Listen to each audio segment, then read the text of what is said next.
ఒకవేళ భూమి మీద ఉన్న మసీదులు, చర్చిలు, మందిరాలన్నీ అకస్మాత్తుగా అదృశ్యమైపోతే, బైబిల్, ఖురాన్, భగవద్గీత వంటి మత గ్రంథాలన్నీ మాయమైపోతే, మరియు వాటి గురించి తెలిసిన వ్యక్తులను గ్రహాంతరవాసులు వచ్చి పట్టుకెళ్ళిపోయారనుకోండి, మన జీవితంలో ఏదైనా మార్పు వస్తుందా? రాదా? ఒకవేళ ఎలాంటి మార్పు రాకపోతే ఎందుకు మనం ఇన్ని సంవత్సరాలుగా వాటినే అనుసరిస్తూ వస్తున్నాము? మతం అనేది మన అన్సైంటిఫిక్ ఆలోచనల ఫలితమా? నేటి విజ్ఞానం అంటే సైన్స్ మనకు ప్రతి విషయానికి సమాధానం ఇస్తే, అలాంటప్పుడు మనమే మతం అనే భావనకు చివరి సంస్కారం ఎందుకు చేయకూడదు? ఎందుకంటే మతమే వేల యుద్ధాలకు కారణమైంది. లేదా మతం అనేది ఏదైనా రహస్యమైన కోడ్ లాంటిదా? ఒక ఇన్విజిబుల్ కోడ్లా మానవ డిఎన్ఏలో దాగి ఉందా? అందుకని దాని నుండి మనం వేరుపడలేకపోతున్నామా? నేడు కానీ భవిష్యత్తులో కానీ మతం అనేది అంతమైపోతే ఏమవుతుంది అనేటటువంటి చాలా విషయాలను ఈ వీడియోలో మనం మతాన్ని డీకోడ్ చేస్తూ మతాన్ని, ధర్మాన్ని పూర్తిగా విశ్లేషించుకునే ప్రయత్నం చేద్దాం. ఎపిసోడ్ 1లో మీ అందరికీ స్వాగతం పలుకుతూ వీడియోలో అయితే ముందుకెళ్దాం. ఒకవైపు కార్ల్ మార్క్ వంటి తత్వవేత్తలు religion is the opium of the people అంటే మతాన్ని మత్తుగా భావించారు. మరోవైపు ఐన్స్టీన్ వంటి ప్రముఖ శాస్త్రవేత్తలు science without religion is lame, religion without science is blind. మతం లేని శాస్త్రం కాలు లేని దానిలా, శాస్త్రం లేని మతం కళ్ళు లేని దానిలా అంటూ విజ్ఞానానికి, ధర్మాన్ని పూరకంగా భావించారు. ఇవి రెండు పరస్పర విరుద్ధ అభిప్రాయాలు నాటి నుండి నేటి వరకు కొనసాగుతూనే వచ్చాయి. అయితే వీటిలో ఏది సరైనదో తెలుసుకోవాలంటే మనం మతాన్ని మరింత లోతుగా తెలుసుకోవాల్సి ఉంటుంది. చాలామంది మతం, ధర్మం మధ్య తేడా తెలిసిన వారు మతం ఏదైనా సరే ఒక ప్రవక్త ఇచ్చిన బోధనాలు అంటే ఒక మత గ్రంథం ఆధారంగా నడుస్తుందని, ఇది సాధారణంగా ఒక నియమబద్ధ సమూహం ద్వారా ఆచరించబడుతుందని, వారు ఆ గ్రంథం నుండి వేరుగా ఉండలేరని భావిస్తుంటారు. ఉదాహరణకు ఆబ్రహామిక్ మతాల వంటివి. అదే ధర్మం గురించి మాట్లాడవలసి వచ్చినప్పుడు అది విశ్వానికి సంబంధించినది అవుతుంది. ఇది సహజమైనటువంటిది మరియు ప్రకృతిపరమైనది మరియు నియమం, కర్తవ్యం, సత్యం, సమత జీవన విధానంగా ఉంటుంది. అయితే మతం అంటే రిలిజియన్ అనే పదానికి అసలు అర్థం కూడా ధర్మమే. ఇది లాటిన్ పదం రెలిజియో నుండి ఉద్భవించినది. దాని అర్థం మోరల్ అబ్లిగేషన్ అంటే నైతిక విధులు మరియు నైతిక బాధ్యతలని అర్థం. మనిషి తన వివేకం ప్రకారం సమాజం యొక్క అభ్యున్నతి కోసం చేసే పనులు అంటే డ్యూటీస్, కర్తవ్యాలు. కాబట్టి రిలిజియన్ అనే పదం ఎప్పుడు కూడా ఒక మత గ్రంథం యొక్క కఠినమైన నియమావళైతే కాదు. కాలక్రమంలో దాని అసలు అర్థం నెమ్మదిగా తగ్గి ఒక నిశ్చితమైన సిద్ధాంతాల సమాహారంగా మారింది.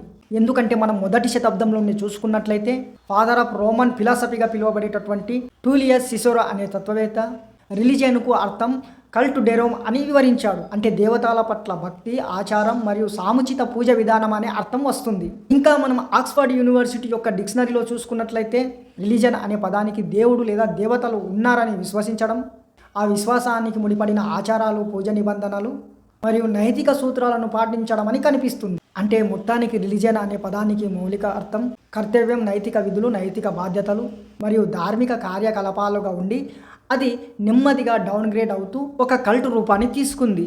దానివల్ల మీరు ఒకే గ్రంథాన్ని, ఒకే దేవుణ్ణి ఆరాధిస్తూ సంప్రదాయంలో మీరు ఆ గ్రంథంలోని నియమాలకు విరుద్ధంగా ప్రవర్తించకూడదు. ఒకవేళ విరుద్ధంగా ప్రవర్తిస్తే, ప్రశ్నిస్తే మీరు ఆ మతం నుండి తొలగించబడతారనే స్వభావాన్ని చాలామంది కలిగి ఉంటారు. అయితే ఇప్పటికే మనకు అర్థమైనటువంటి విషయం ఏమిటంటే రిలిజియన్ అనే పదానికి అసలు అర్థం ధర్మం. అయితే ధర్మం అంటే ఏమిటి? ధర్మం యొక్క వాస్తవిక స్వభావాన్ని కూడా తెలుసుకుందాం. ధర్మం అనే పదం సంస్కృతంలోని ధృధాతు ద్వారా ఉద్భవించబడింది. ధారయతి ఇతి ధర్మః అంటే ధర్మం ధరించదగినది లేదా ధారణ చేయునదని అర్థం. అయితే దేనిని ధారణ లేదా ధరించాలి అనే దానిని తెలుసుకోవడం చాలా అవసరం. బ్రహ్మాండం అంటే విశ్వాన్ని మనం గమనిస్తే అది కొన్ని నియమాలపై నడుస్తుంది. దానినే కాస్మిక్ ఆర్డర్ అనే సార్వత్రిక నియమాన్ని కలిగి ఉంటుంది. దీనినే సనాతన గ్రంథాలలో ఋత అని అంటారు. ఋత అంటే విశ్వంలో నడిచే సహజమైన ధర్మం. దీని ప్రకారం ప్రకృతిలో కానీ, మనుషులో కానీ, సమాజంలో కానీ ప్రతి విషయం ఒక సహజ నియమావళికి లోబడి నడుస్తుంది. ఆ నియమాన్ని మనం అర్థం చేసుకొని మన జీవితంలో అమలు చేస్తే లేదా వేరే ఏదైనా వ్యవస్థలో అమలు చేస్తే ఆ నియమాలే ధర్మంగా మారుతాయి. అంటే ఒక వ్యవస్థను సుస్థిరం చేయడానికి ఏవైతే నియమాలు ఉన్నాయో అవే ధర్మం అవుతాయి. ఉదాహరణకు మన చుట్టూ చూస్తే ప్రతి జీవి కూడా సూర్యోదయ సమయంలో లేదా సూర్యుడు ఉదయించడానికి ముందే మేల్కొంటాయి. ఇది ప్రకృతి యొక్క నియమం. దీనినే ఒక ఋత అని కూడా అంటారు. ఈ ఋతనే మనం మన జీవితంలో అమలు చేస్తే, అంటే మనం కూడా సూర్యోదయ సమయంలో లేదా సూర్యుడు ఉదయించడానికి ముందుగానే మేల్కొంటే మన శరీరం పవిత్రంగా, ఉత్తేజంగా మారుతుంది. ఆ రోజంతా కూడా చాలా సంతోషంగా గడుస్తుంది. అలా కాకుండా సూర్యోదయ సమయంలో మేల్కొనకపోతే, ఇంకా నిద్రపోతూ ఇంకా ఆలస్యంగా మేల్కొంటే దానివల్ల మన శరీరానికే నష్టం జరుగుతుంది. ఆ రోజంతా కూడా గజిబిజిగానే గడుస్తుంది. అంటే రుతతో నడవడం ధర్మం అవుతుంది. ఆ రుతకు వ్యతిరేకంగా వెళ్ళడం అధర్మం అవుతుంది. మరియు ఆ రుతని మన శరీరం ధరించగలదు. అందుకే ధర్మాన్ని ధారయతి ఇతి ధర్మ అని చెప్పబడింది. అంటే ధారణ చేయునది లేదా ధరించదగినదని అర్థం. చెట్టు ఎంత పెద్దదిగా ఎంత విశాలంగా ఉంటుందో దాని ఏర్లు కూడా అంతే విశాలంగా భూమి లోపల ఉంటాయి. దాని వేర్లు ఎంత గట్టిగా ఉంటే ఆ చెట్టు కూడా అంత గట్టిగా ఉంటుంది. ఇది ప్రకృతి యొక్క నియమం. విధంగా ఏదైనా కంపెనీ లేదా ఏదైనా వ్యవస్థను స్థాపించాలనుకున్నప్పుడు దాని పునాదిపై అంటే ఫౌండేషన్పై చాలా పని చేయవలసి ఉంటుంది. ఎంత గట్టి పునాది అంటే ఫౌండేషన్ ఉంటుందో ఆ సంస్థే కూడా అంతే బలమైనదిగా తయారవుతుంది. అయితే ఆ కంపెనీ లేదా ఆ సంస్థ నిలబడడానికి ఏవైతే నియమాలు ఉన్నాయో అవే ఆ కంపెనీ యొక్క ధర్మం అవుతాయి. ఇక్కడ మనకు 2 విషయాలు స్పష్టమవుతాయి. మొదటి ధర్మం ప్రకృతి నుండి చెప్పబడినది. ఇది ఏ గ్రంథానికి ఏ కల్టుకు లోబడి ఉండదు. ఇది ప్రకృతి ఉన్నంత వరకు ఉంటుంది. ఇక రెండవ ధర్మం ఇది వేర్వేరు వ్యవస్థలకు వేర్వేరు విధంగా ఉంటుంది. ఉదాహరణకు రాజు యొక్క ధర్మం, సైనికుడి యొక్క ధర్మం ఇద్దరివి కూడా వేరువేరుగా ఉంటాయి. రాజు నియమాలు రాజు ధర్మం రాజుకు వేరేగా విధంగా ఉంటాయి. సైనికుని నియమాలు సైనికుని ధర్మం సైనికునికి వేరుగా ఉంటాయి. ఇంకా మనం చూసుకున్నట్లయితే తేలు అనేది కుడుతుంది. తేలు కుట్టడం పాపం అధర్మం కాదు. ఎందుకంటే ఎప్పుడైతే దాని అస్తిత్వంపై ముప్పు అని భావిస్తుందో అప్పుడే అది కుట్టడానికి ప్రయత్నిస్తుంది. అంటే తేలు కుట్టడాన్ని ఎప్పుడు కూడా దుర్వినియోగం చేయదు. అది తన ధర్మంతో కట్టుబడి ఉంటుంది. అందుకని తేలు కుట్టడమే ధర్మం అవుతుంది. అది తేలి యొక్క ధర్మం.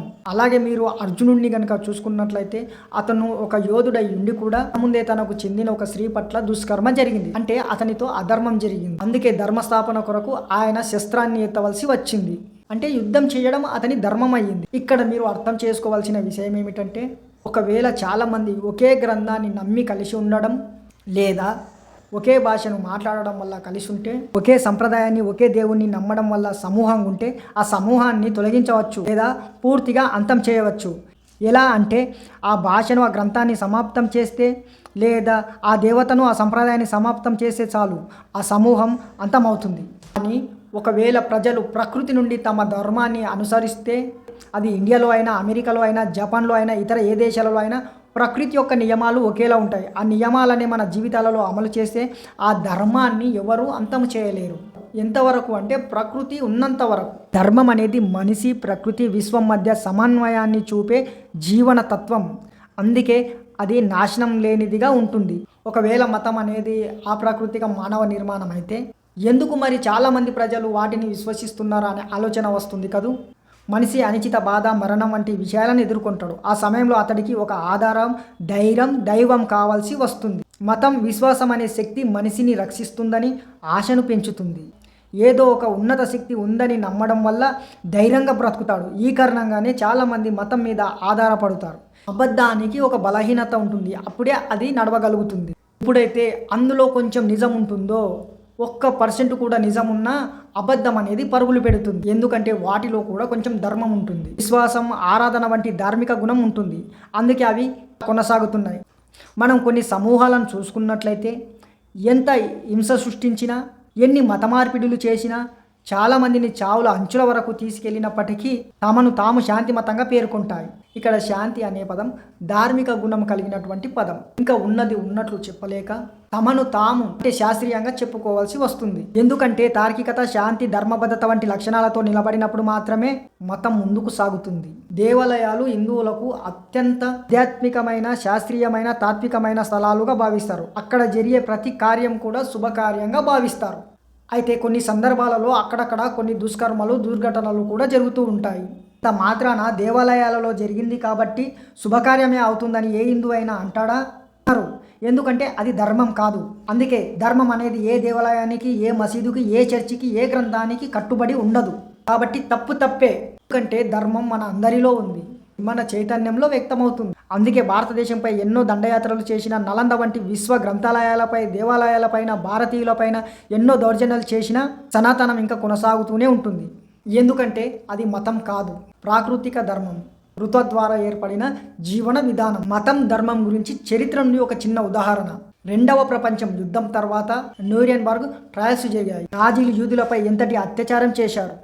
న్యూరెన్బర్గ్ ట్రయల్స్ జరిగినప్పుడు 22 మంది ఉన్నత స్థాయి నాజీలు ఎవరైతే అపరాధులుగా ఉన్నారో వారు చేసిన హింస కారణంగా తీర్పులు వెలువడ్డాయి. అందులో 12 మందికి మరణశిక్ష, 7గురికి జైలు శిక్ష, 3గురిని నిర్దోషులుగా ప్రకటించింది. ఆ మరణశిక్ష విధించబడిన 12 మంది ఉన్నతాధికారులు, మేము కేవలం హిట్లర్ యొక్క ఆదేశాన్ని పాలించాము, దానికి మించి మా పాత్ర ఏమీ లేదని చెప్పినప్పటికీ ఆ కోర్టు స్పష్టంగా చెప్పింది, ఆదేశం పాలించడం కంటే కూడా ఆదేశాలకు పైన కూడా మోరల్ వాల్యూస్, నైతిక విలువలు, నైతిక బాధ్యతలను మీరు ఉల్లంఘించారని, ఆ కారణంగానే మీకు మరణశిక్ష విధించబడుతుందని కోర్టు స్పష్టం చేసింది. నిర్దోషులుగా ఉన్న 3గురిలో ఒకరు, నేను హిట్లర్తో ఉన్నప్పటికీ, నాకు హిట్లర్ ఆదేశించినప్పటికీ నేను నా నైతిక విలువలు అంటే మోరల్ వాల్యూస్ను దృష్టిలో ఉంచుకొని ఆ నేరాన్ని చేయలేదు అని చెప్పాడు. అంటే ఆ ఆదేశాలను పాలించకుండా కేవలం మోరల్ వాల్యూస్, నైతిక విలువలు, నైతిక బాధ్యతలను దృష్టిలో ఉంచుకోవడం వల్ల ఆయన ఆ నేరాన్ని చేయలేదు. అందుకనే ఆయన నిర్దోషిగా ప్రకటించబడ్డాడు. ఆదేశాల పైన చూడగలిగే మరియు నైతిక విధులను, బాధ్యతలను అర్థం చేసుకోగల శక్తియే ధర్మం. ఇంకా మీకు సరళంగా చెప్పాలంటే భగవద్గీతలో చాలా సులభమైన రీతిలో ఒక శ్లోకం చెప్పబడింది. ఏదైతే తనకు మంచిగా అనిపించదో అది ఇతరులకు చెయ్యకూడదు. ఎందుకంటే మనిషి మాత్రమే అలాంటి జీవి. తన బుద్ధి మరియు తన వివేకాన్ని వినియోగించి ధర్మ మార్గంలో నడవాల్సి ఉంటుంది. మిగతా జీవరాశులన్నీ కూడా సహజ ధర్మంతో కట్టుబడి ఉంటాయి. అవి తమ సహజ ధర్మాన్ని విడిచిపెట్టలేవు. మనిషికున్న మనసు యొక్క శక్తి అతడిని ధర్మం నుండి దూరం చేసి అధర్మం వైపు నడిపిస్తుంది. అందుకే తన బుద్ధి, తన వివేకాన్ని ఉపయోగించి మళ్ళీ ధర్మం వైపు రావాల్సి ఉంటుంది. అయితే మతానికి, ధర్మానికి ప్రచారం అవసరమా? ధర్మం ప్రాకృతికంగా ఉంది మరియు దేనికి ప్రచారం అవసరం అనే విషయాన్ని తెలుసుకుందాం. మతానికి ప్రచారం యొక్క అవసరం ఎక్కువగా ఉంది. ఎందుకంటే అది విశ్వాసాన్ని విస్తరించాలనుకుంటుంది. దానికోసం రకరకాల డ్రామాలు చేయవలసి వస్తుంది. ఇంకా ఎన్నో మత మార్పిడులను చేయవలసి ఉంటుంది. అప్పుడే అది ముందుకు సాగుతుంది. ధర్మానికి ప్రచారం అవసరం ఉండదు. ఎందుకంటే అది సత్యాన్ని లోపల అనుభవించమని చెప్తుంది. ప్రచారం ధర్మం కాదు, ఆచారం ధర్మం అవుతుంది. అందుకే ధర్మం యొక్క లక్షణాలు అందరూ ఆచరించదగినవిగా ఉంటాయి. మనుస్మృతిలో ధర్మం యొక్క 10 లక్షణాలు చెప్పబడ్డాయి. ఈ 10 లక్షణాలు ప్రతి మనిషి అంగీకరించేలా ఉంటాయి. ఈ 10 లక్షణాలను తనకు తాను అనుసరించకపోయినా వాటిని మాత్రం ప్రతి ఒక్కరి నుంచి ఆశిస్తాడు. ఉదాహరణకు, మనం నిజం చెప్పకపోయినా సరే మనతో మాత్రం అందరూ నిజమే చెప్పాలి. మనతో ఎవరు అబద్ధం చెప్పకూడదు. మనం కోప్పడినా పర్లేదు, కానీ మనపై ఎవరు కోప్పడకూడదు. ఈ 10 ధర్మ లక్షణాలు హిందూ అయినా, క్రైస్తవుడైనా, ముస్లిం అయినా ప్రతి ఒక్కరు కోరుకుంటారు. తాను అనుసరించేది తన జీవితంలో ప్రతిబింబింపజేయడమే ధర్మం. అందుకే ఇది ప్రాకృతికమైనది, సనాతనమైనది, శాశ్వతమైనది. ఇప్పుడు ధర్మం యూనివర్సల్ అని రెండో ఉదాహరణ చెప్తున్నా. ధర్మం కేవలం భారతీయ సంస్కృతిలో ఒక కాన్సెప్ట్గా జన్మించలేదు. మీకు ప్రతి నాగరికతలో ధర్మం వంటి కాన్సెప్టులు చాలా కనిపిస్తాయి. ఉదాహరణకు ప్రాచీన ఈజిప్టుకి వెళ్తే అక్కడ మాట్ అనే కాన్సెప్ట్ ఉంది. మాట్ అంటే కాస్మిక్ ఆర్డర్ అని అర్థం. దానిని అనుసరించడమే వారు ధర్మంగా భావిస్తారు. అలాగే మీరు సుమేరియా నాగరికతకు వెళ్తే అక్కడ మే అనే కాన్సెప్ట్ కనిపిస్తుంది. ఇది సనాతన ఋతుకు సమానంగా ఉంటుంది. అదేవిధంగా మీరు ప్రాచీన చైనాకు వెళ్ళినట్లయితే అక్కడ తత్వ్ అనే కాన్సెప్ట్ ఉంది. దీని ప్రకారం మన జీవితం తత్వంలో అలైన్ అయి ఉండాలి. తత్వమే ప్రకృతిని సమతుల్యంగా నడుపుతుందని అక్కడి వారు భావిస్తారు. కాబట్టి మనం గ్రహించగలిగే విషయం ఏమిటంటే ధర్మం అనేది ఏదైతే ఉందో అది విశ్వంలోని ప్రతి నియమంలో, ప్రతి మనిషిలో, ప్రతి నాగరికతలో రుజువు అవుతూనే ఉంది. అందుకని మనకు మతాలు అనేవి వేరువేరుగా కనిపిస్తుంటాయి, కానీ ధర్మం అనేది ఒకటిగానే ఉంటుంది. అయితే ధర్మం, మతం అనేది నేటి సమాజంలో మనకు ఎంతవరకు అవసరం? ఎందుకంటే నేటి సమాజంలో మన వద్ద సైన్స్ ఉంది. ప్రయోగశాలలో ప్రయోగాలు కూడా చేస్తున్నాం. ఆ ప్రయోగాల ద్వారా లోతైన సత్యానికి కూడా చేరుకోగలము. ఆ సత్యంతో మన జీవితాన్ని మరింత చక్కగా కూడా చేసుకోగలము. అలాంటప్పుడు కేవలం విజ్ఞానాన్ని అంటే సైన్స్ని ఎందుకు అనుసరించకూడదు? నేడు మనం 21వ శతాబ్దాన్ని సైన్స్ మరియు టెక్నాలజీ శతాబ్దంగా పేర్కొన్నప్పటికీ నేడు కూడా మతం, ధర్మం యొక్క అవసరం ఏమిటి అంటే నేడే ధర్మం యొక్క అత్యంత అవసరం ఎక్కువగా ఉంది. నేడు మనం కనుక చూసుకున్నట్లయితే ఐక్యరాజ్య సమితి, UN అంటే ఐక్యరాజ్య సమితి నేడు రివైల్డింగ్, పునర్జీవనం లేదా పర్యావరణ పునరుద్ధరణ ప్రచారం ఎందుకు చేస్తుంది? వాతావరణ మార్పులపై ఎందుకు మాట్లాడుతుంది? మరియు జీవ వైవిధ్యంపై ఎందుకు మాట్లాడుతుంది? ఎందుకు ఐక్యరాజ్య సమితి వీటన్నిటిపైన మాట్లాడవలసి వస్తుంది అంటే నేటి సమాజంలో చాలా ఎక్కువగా ఈ సమస్యలు అనేవి ఉత్పన్నమవుతున్నాయి. అయితే ఈ సమస్యలను ఉత్పన్నం చేసింది ఎవరు? ధర్మమా, విజ్ఞానమా? మరి ఈ సమస్యలు ఎలా ఉత్పన్నమయ్యాయి? విజ్ఞానం అంటే సైన్స్ యొక్క సంబంధం ధర్మంతో తెగిపోయిందో, ధర్మం లేకుండా విజ్ఞానం రెండవ ప్రపంచ యుద్ధం సృష్టించింది. ధర్మం లేకుండా విజ్ఞానం డీఫేక్ వంటి అమానవీయ టెక్నాలజీని ఉపయోగించినప్పుడు ఈ సమస్యలు ఉత్పన్నమవుతున్నాయి. ఒకవేళ రుతను అంటే ధర్మాన్ని అర్థం చేసుకొని విజ్ఞానం అంటే సైన్స్ని వినియోగించబడితే అది ధార్మిక విజ్ఞానం అవుతుంది. హిందువులు భూమిని భూమాత అని పూజిస్తారు. మనమందరం భూమి పుత్రులం అనే భావన కలిగితే మన ప్రవర్తన మరియు మన కోరికలు కూడా తదనుగుణంగా మారుతాయి. అదేవిధంగా మానవులందరూ ఒకరి పట్ల ఒకరు ఇతర జీవరాశుల పట్ల ఎలా ప్రవర్తించాలో అర్థం చేసుకోవాలి. దాని ద్వారా సర్వభూత హితానికి చేరుకుంటాం. ఆ ధార్మిక భావనలో విజ్ఞానాన్ని ఉపయోగిస్తే వెల్డింగ్, పొల్యూషన్, క్లైమేట్ చేంజ్, జీవ వైవిధ్యం, అడవుల నరికివేత వంటి సమస్యలు ఉండవు. కాబట్టి మనం సైన్స్ యుగంలో ఉన్నప్పటికీ ధర్మం అవసరం చాలా ఉంది. అందుకే ధర్మం ఏదో పాత సంప్రదాయం కాదు, ఏదో సామాజిక రీతి రివాజు అంతకంటే కాదు. ఈ రోజే ధర్మాన్ని అంతరించడానికి. డాక్టర్ భీమ్రావ్ అంబేద్కర్ బోధనలు చదివిన వారికి తెలిసే ఉంటుంది. ఆయనకు ధర్మం పట్ల ఉన్న ఉదాసీనత కనిపిస్తుంది. నా మంచి పనులన్నీ లేదా నా బోధనల ద్వారా సమాజానికి మేలు జరిగితే దాని కీర్తిని నేను నా లోపల ఉన్న ధార్మిక భావనకి ఇస్తాను. నేను ధర్మాన్ని కోరుకుంటాను. మతం పేరుతో ధర్మం పేరుతో జరిగే కపటత్వాన్ని కాదని చెప్పాడు. అదేవిధంగా వశిష్ఠ స్మృతిలో కూడా చెప్పబడింది, ఎవరైనా ఒక వ్యక్తికి సంపూర్ణ వేదాల జ్ఞానం ఉన్నప్పటికీ అతను ధర్మంపై నడవకపోతే ఆ వేదాలు కూడా ఆయనను రక్షించలేవు. ప్రతి క్షణం ప్రతి ఒక్కరూ ధర్మంపై నడవాల్సిందే. సర్వే భవంతు సుఖినః అంటే అందరూ సుఖంగా ఉండాలి. దీని అర్థం భూమి అంతా ఒకే కుటుంబంగా భావించబడుతుంది. అందులో పాకిస్తాన్ కూడా ఉంటుంది.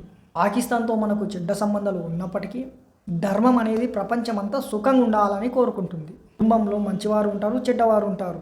కాబట్టి అధర్మలను అంతం చేయడమే ధర్మం అవుతుంది. ఏ విధంగా అయితే అర్జునుడు తన కుటుంబంలోని వారిని నాశనం చేసి ధర్మాన్ని స్థాపించాడో అదే విధంగా మతం నమ్మమని చెప్తుంది, ధర్మం తెలుసుకోమని చెప్తుంది. మతం నిన్ను దేవుని దగ్గరికి తీసుకెళ్తుంది, ధర్మం నిన్నే దేవునిగా మలుస్తుంది. సత్యం వద్ద ధర్మం చెర, సత్యం చెప్పు, ధర్మంగా ప్రవర్తించు.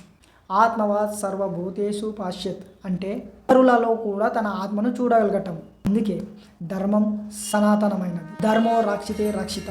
ఈ వీడియో కనుక నచ్చినట్లయితే లైక్ చేసి కామెంట్ చేయండి. ఇలాంటి వీడియోలను చూడాలనుకుంటే మన ఛానల్ని సబ్స్క్రైబ్ చేయండి. ఇలాంటి మరొక ఆధ్యాత్మిక వీడియోతో మీ ముందుకు వస్తాను. జై హింద్.